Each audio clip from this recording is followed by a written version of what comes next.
नमस्ते मित्रों। तो बहुत बहुत धन्यवाद, इतने सारे वीडियोस आपने देखे, पसंद किए।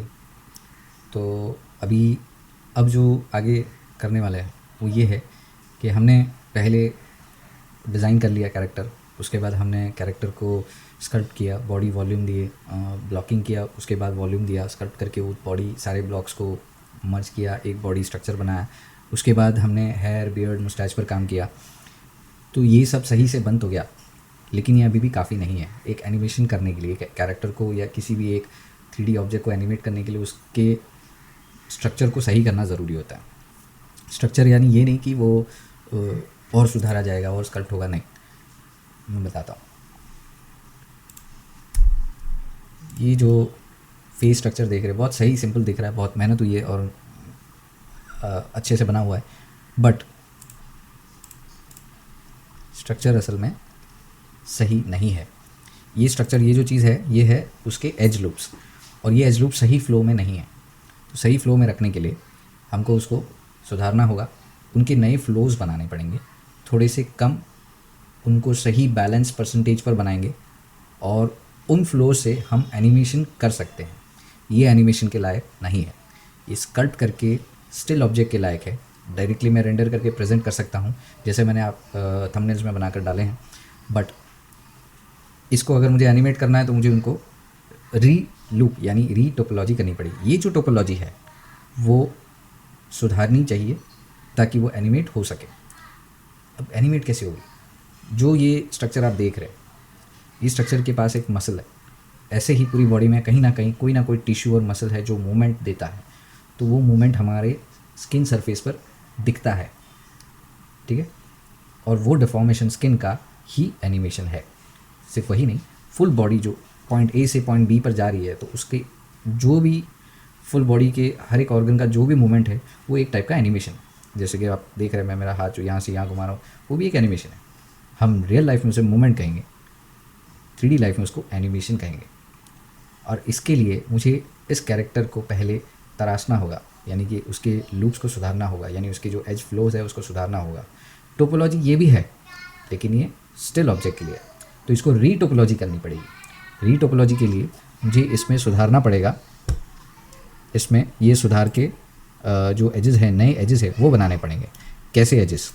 यानी कि ये जो फ्लो जा रहा है, ये आँखों का, ये जो आईलिड का जो ये जो पार्ट है, हम लोग कहते हैं कि ये अलग आईलिड है, वो अलग आईलिड है, ऐसा नहीं। फ्रंट में देखते हैं, हमने बना तो दिया, वो कहाँ गया? ठीक है, यहाँ है। फिर से बताता हूँ, ये रहा। अभी ये जो पार्ट है, यहाँ से लूप कर रहा हूँ ऐसे, ये जो फ्लो है ये क्रिएट किया,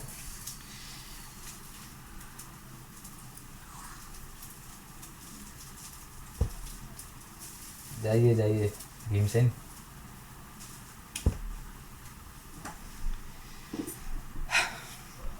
सॉरी फॉर डिस्टर्बेंस, छोटे भीमसेन को पतंग चाहिए थी।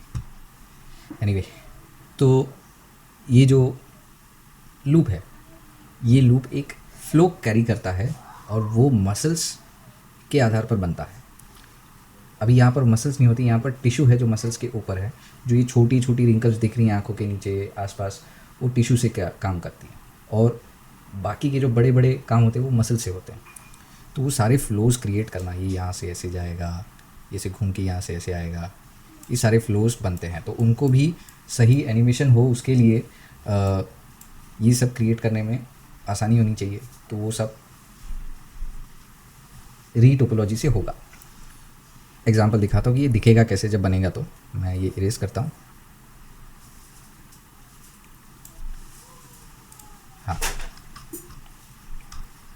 हाँ, तो ये जो फ्लो दिख रहा है आपको, अब आप इसमें से कोई भी एक एज पकड़ लीजिए, उसको फॉलो करेंगे तो आपको एक क्लोज लूप मिलेगा।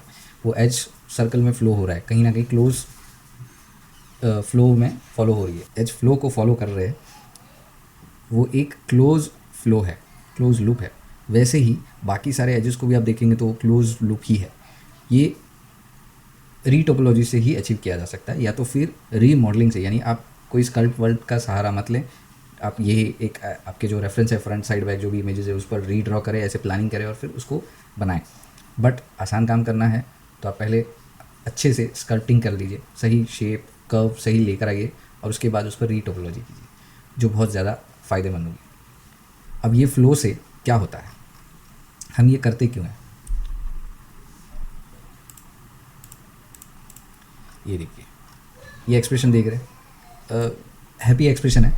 ये क्या कर रहा है, ये आंखें बंद हो गई, ये नोज़ थोड़ा सा स्क्वॉश हुआ, स्ट्रेच हुआ, लिप्स इतने स्ट्रेच हुए। ये कैसे पॉसिबल हुआ?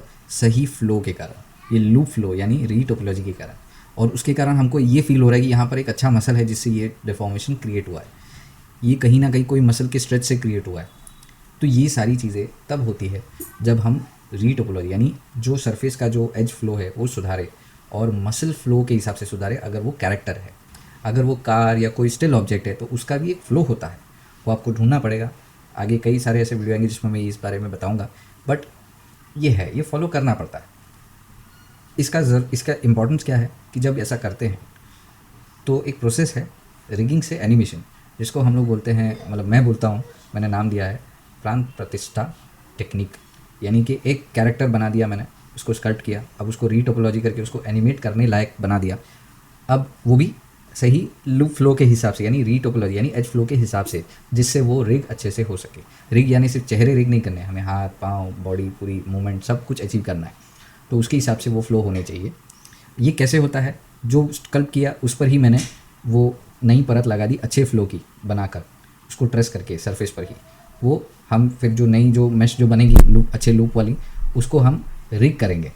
रिग में बोन लगेगा और ये मेश से वो बोन सिस्टम कनेक्ट होगा। वो कनेक्शन वेट पेंट से होता है ताकि इस बोन का कनेक्शन इतने सरफेस पर होना चाहिए, उसके लिए उसका वेट पेंट यहाँ आसपास होना चाहिए, जिससे जब एनिमेट हो तो उसका मूवमेंट और उसका स्किन डिफॉर्मेशन काम करे, जिससे हमें लगे कि यहाँ मसल है और उससे हमको एनिमेशन मिलता है। तो ये प्रोसेस में बोन लगा के, बोन सिस्टम लगा के, उसको वेट पेंट से कनेक्ट करके उसको इन्फ्लुएंस में लाते हैं हर बोन को अपने अपनी जगह के हिसाब से। और फिर जब रेडी होता है तो कुछ कंट्रोलर लगाते हैं, जिससे ये एक फिंगर मुझे इसके बोन अंदर जाकर बोन पकड़ के उसको मुझे मूवमेंट नहीं देना, मुझे बाहर एक ऐसा कंट्रोलर बनाना है जिसको मैं मूव करूँ तो ऑटोमेटिकली ये उंगली उसका जो मूवमेंट है वो अचीव हो। तो वो कंट्रोलर भी लगाने पड़ते हैं। इसको एग्जांपल अगर देखूँ तो एक कार है जिसको पॉइंट ए से पॉइंट बी मुझे पहुंचाना है, एक तरीका यहाँ से यहाँ धक्का देकर पहुंचा देना, लेकिन वो होता है पोजीशनिंग चेंज, यानी चेंज कर दिया पोजीशन, उसको चलाकर उसको ड्राइव करके नहीं लेके गए। और ड्राइव करने के लिए मुझे क्या चाहिए? मुझे स्टीयरिंग व्हील चाहिए, फ्यूल चाहिए, ब्रेक्स, एक्सेलरेटर, ये सब चीज़ें चाहिए। और उन सबको चलाने के लिए एक बंदा अंदर बैठना चाहिए, यानी मैं या कोई भी जो गाड़ी चला रहा है। तो क्या होगा कि वो कंट्रोलर मुझे चाहिए, तो कंट्रोलर्स लगाने पड़ेंगे। तो यहाँ कार के केस में कंट्रोलर क्या है? व्हील को चलाने के लिए एक्सेलरेटर चाहिए, एक्सेलरेटर से फ्यूल काम करेगा और फिर व्हील चलेगा, फोर्स बनेगी और व्हील चलेगा। वही तरीके से मुझे ब्रेक, व्हील को रोकने के लिए, व्हील को लेफ़्ट राइट टर्न करने के लिए मुझे स्टीयरिंग व्हील चाहिए। तो कंट्रोलर एक दूसरे के ऊपर है, लाइक वन बाय वन, और एक दूसरे को कंट्रोल करते जा रहे हैं। वैसे ही स्टीयरिंग व्हील को कंट्रोल करने के लिए कौन चाहिए? अ पर्सन जो ड्राइव करेगा, जो गाड़ी चलाएगा। तो उसके बाद पॉइंट ए से पॉइंट बी गाड़ी ड्राइव हो रही है, एनिमेट हो रही है, पोजीशन चेंज नहीं हो रहा है। पोजीशन चेंज हो रहा है लेकिन हमने उसको धक्का नहीं दिया है, हमने सामान को यहाँ से वहाँ नहीं रखा है, हमने उसको चलाया है। तो that is rigging to animation, यानी प्राण प्रतिष्ठा। जब ये सब हो जाता है तब वो पॉइंट ए से पॉइंट बी जा सकता है। तो वो एनिमेशन करने के लिए हमें यहाँ पर सबसे बड़ा रीज़न वो ये है कि उसके लूप फ्लो यानी एज फ्लो सही होनी चाहिए, नहीं तो वो रिग ही नहीं होगा। और हो गया तो वही बचाए आप कैसे काम कर रहे हैं। तो ये चीज़ें हैं। और एक एक्सप्रेशन दिखाता हूँ, ये देखिए। हाँ, जब नहीं होगा रिग अच्छे से तो ये साहब ऐसे ही एक्सप्रेशन निकालेंगे। तो इसके बेसिस पे मैंने पहले जैसे बताया आपको कि मैंने मेरा पहले मॉडल बना चुका हूँ, तो मुझे बीच में फाइल्स नहीं थी मेरे पास, वीडियोस थे जो आपको मैंने शेयर किए, अपने यूट्यूब चैनल में देख लिए। तो वो जो ब्लॉकिंग के वीडियोस है वो तो आपने देखे, लेकिन उसका जो फाइनल आउटपुट था वो ये था, जिसके लूप्स ठीक ठाक है लेकिन वो भी सही नहीं है, क्योंकि उसके बाद तो हम फाइल खो बैठे। तो ये जो भी किया था वो सही था, पूरी तरह नहीं, खास करके फेस के लिए बिल्कुल नहीं। तो उसको सुधारना है। और अब जब मैंने आपके साथ काम करते करते ये जो नया चेहरा बन गया, जो हम देख रहे हैं, जो हम चाहते हैं, तो उसको इस चेहरे पर इम्प्लीमेंट करेंगे और फिर सब कुछ रिफ़ाइन कर देंगे। तो आपको बॉडी स्ट्रक्चर तो जो चाहिए थी वो मिल गई, लेकिन फेस स्ट्रक्चर सुधार के फिर हम रिगिंग पर जाएंगे। अच्छा, इसमें से और क्या क्या सुधारना पड़ेगा? नहीं, सिर्फ और सिर्फ face, body, of course finger, क्योंकि मैंने ये अलग रखी हैं, बट अगर उस बॉडी में वो सही है तो हम उसको नहीं छेड़ेंगे। और हेयर और ये सब सेम ही रहेगा, क्योंकि इनके लूप्स बिगड़े नहीं है। ये काफ़ी है, हम इनमें कुछ कम ज़्यादा कर सकते हैं, लेकिन इससे ज़्यादा रखने की मुझे नहीं लगता कि ज़रूरत है। तो ये एक चीज़ हो गई। अब अच्छा, आप लोग ये देख रहे हैं, ये आप देख रहे हैं, कैसा लगा? बहुत सारे अपीयरेंस हैं और भी बनेंगे और भी बनाएंगे, लेकिन ये मैंने नहीं बनाए। ये जो डिज़ाइन देख रहे हैं, मैंने सिर्फ इस पर काम किया है। ये पूरा हुडी और ऐसे कई सारी चीज़ें, ये उन ग्रुप ऑफ पीपल का काम है जो पहले तो इंडिया अपनी कंट्री को सर्व करते थे, प्रोटेक्ट करते थे, अभी भी करते हैं, और दूसरों को भी ट्रेन करते हैं कि अपनी कंट्री को प्रोटेक्ट कैसे करते हैं, उनके लिए, अपनी कंट्री के लिए कैसे अपना एफर्ट दे सकते हैं। और उसी तरीक़ों से उन्होंने एक अलग मिशन स्टार्ट किया है। मिलिट्री स्टाइल में एक एक्सप्रेशन पहनने वाले के अंदर प्रोड्यूस करना, एक कहते हैं ना, एक एनर्जी प्रोड्यूस करनी, to feel my shoe how I will be, तो वो इफ़ेक्ट आता है। I feel like I am from those. क्यों? क्योंकि उनके तरीके देखिए, see they always say and they had done it. So ये ऐसे अपीयरेंस मिलिट्री के कई एंटिटीज़ करते हैं, पहनते हैं, और ये उनके लिए भी बनाते हैं, आम लोगों के लिए भी बनाते हैं, ताकि उनको भी एक एक्सप्रेशन फील हो और एन्जॉयबल है। Very tough, very fine, very elegant type के डिज़ाइंस हैं। मैं मेरी बड़ाई नहीं कर रहा हूँ, लेकिन वाकई इस लेवल का अब तक इंडिया में कोई नहीं है। So do check gearsmith.in। और क्यों? इसलिए कि इतने सारे क्लाइंट्स मेरे हैं, सबको साइड में रख दो और इनको एक तरफ। ये उस लेवल के लोग हैं। So they are so precise, they are so convenient with others, you can't imagine. और उसके साथ साथ बहुत अच्छे मित्र भी हैं मेरे, तो मुझे बहुत अच्छा लगता है कि एक मित्र दूसरे मित्र के बारे में कुछ बताए। तो ज़रूरी है कि शायद उन्हीं से पता चल जाए तो बहुत अच्छा होगा। सो उन्हीं से पता करना है तो जाएँ gearsmith.in पर और इन्जॉय करें ऐसे अपीयरेंस, क्योंकि वो हमेशा मुझे तो यही बोलते, got your 6 so I am safe. जैसे मैंने बताया कि भीमसेन भी एक वन मैन आर्मी थे, तो उस एक्सप्रेशन को इस एक्सप्रेशन से कनेक्ट करने का ऊपर वाले ने मेरे को बहुत अच्छा मौका दिया। So I am very glad to wear it. I am happy to wear my own design and with the help of gearsmith, and बहुत ज़्यादा खुश हूँ। वैसे ये डिज़ाइंस स्पेसिफिक वो लोग खुद बनाते हैं, मैं कभी कभार उनके साथ काम करता हूँ, क्योंकि ये डिपेंड करता है कि अगर उनको मुझ जैसे की ज़रूरत होती है तो वो मुझे अपने साथ रखते हैं और मुझे बहुत अच्छा लगता है। मैं भी थोड़ा बहुत एक्सप्रेसिव हूँ, कुछ ऐसा ही मुझे भी पसंद है अपने आर्ट को एक्सप्रेस करना। वो पिकासो वगैरह टाइप के नहीं, बट एक्सप्रेशन के टाइप से।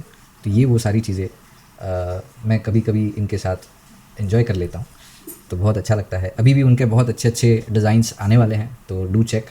बट ये ज़रूर ले लीजिएगा, और ये भी मज़ेदार है। तो ये था आज का वीडियो। मैं नहीं चाहता कि और ज़्यादा पकाऊँ आपको, यानी बोर करूँ।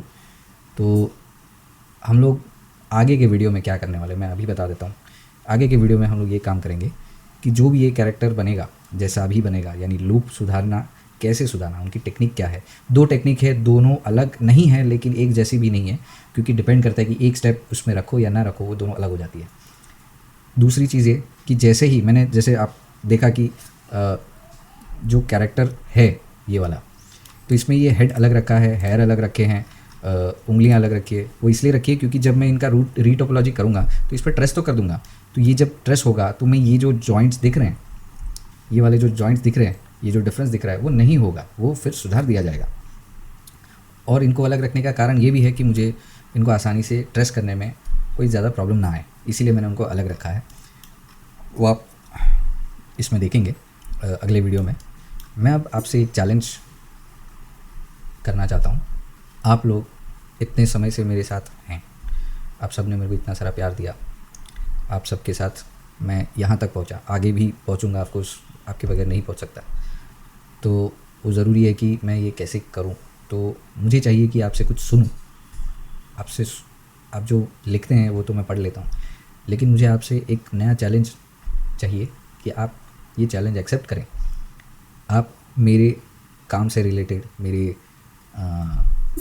जो वीडियोस आ गए उनसे रिलेटेड, मेरे चैनल से रिलेटेड, मेरी सोच से रिलेटेड आप कुछ शेयर करें वीडियो मैसेज से। आप मेरे सोशल मीडिया में मुझे डायरेक्ट मैसेज कर सकते हैं वो वीडियो, और आपकी इजाज़त के बाद ही मैं अपने आने वाले सभी वीडियो में उसको शेयर करूँगा।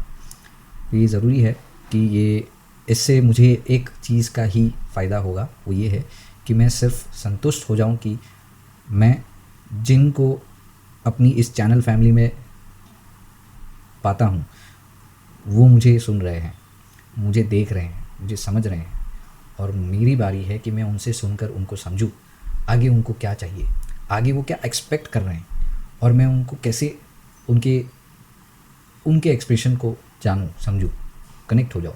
हो सकता है अगर उनको कुछ सीखना हो, आप लोगों को कुछ सीखना हो, तो मैं अगर आपकी ज़ुबानी सुनूं तो शायद मैं और ज़्यादा डीपली समझ पाऊँगा। बहुत सारे काम हैं, बहुत सारा सपोर्ट चाहिए, और भी सारे कनेक्शंस क्रिएट करने हैं बाकियों से जो ज्वाइन नहीं हुए या जो फिर अभी तक सिर्फ देखकर छोड़ देते हैं। उससे कोई प्रॉब्लम नहीं है मुझे, सभी करते होंगे, बट मैं समझता हूँ कि जो भी डिटेल्स आप सोच रहे हैं, जो इफ़ेक्ट जानना चाहते हैं कि ये ब्लेंडर चीज़ है क्या, आप सवाल करें, मैं अपनी ज़बानी आपको समझ में आए या आप जो जानना चाहते हैं वैसे कुछ कोशिश करके आपको समझा सकूं, बता सकूं, जिसकी मुझे बहुत खुशी होगी। बहुत सारे टारगेट्स पूरे करने हैं, लेकिन मेरा एक ही टारगेट है, if you are walking you are good enough to walk alone, but if you want to run then you should not run alone. फिर से, और इसको याद रखें, और यही टैग लाइन में किसी ना किसी आप सबके किसी भी एक के वीडियो में मैं देखना चाहता हूँ या फिर सुनना चाहता हूँ, या लिखा हुआ होना चाहिए जिससे मुझे लगे कि मैं कहाँ तक पहुँचा हूँ, आप मुझे बताएंगे। If you are walking you are good enough to walk alone, but if you want to run then you should not run alone. तो इस लाइन को आप कहाँ तक पहुँचाते मैं देखना चाहता हूँ। आप सबका प्यार पहुँचना कहाँ तक चाहिए वो आप पर डिपेंड करता है। तो थैंक यू, हम नेक्स्ट वीडियो में मिलेंगे, और नेक्स्ट वीडियो में मैं आपको बताऊंगा कि ये टोपोलॉजी या रीटोपोलॉजी कैसे करते हैं बगैर किसी ताम झाम के और अच्छे से। तो वो करेंगे और आपको समझ में आएगा कि हमको ये क्या और क्यों करना ज़रूरी है। और इसके आगे बहुत सारे कैरेक्टर्स हैं, बहुत जल्दी इसको पूरा करना है, इसको रेडी करना है, एनिमेशन करने, क्रिएट करना है, फिर बहुत सारे कैरेक्टर बाकी। लेकिन क्या है ना, आपकी साइड से बूस्ट, आपकी साइड से वो एनर्जी मिल नहीं रही है, तो थोड़ा मैं स्लो पड़ गया हूँ, मेरी भी गाड़ी थोड़ी स्लो चल रही है। तो देखते हैं आप कैसे बनते हैं मेरे fuel. So meet you on next video. Thank you, धन्यवाद।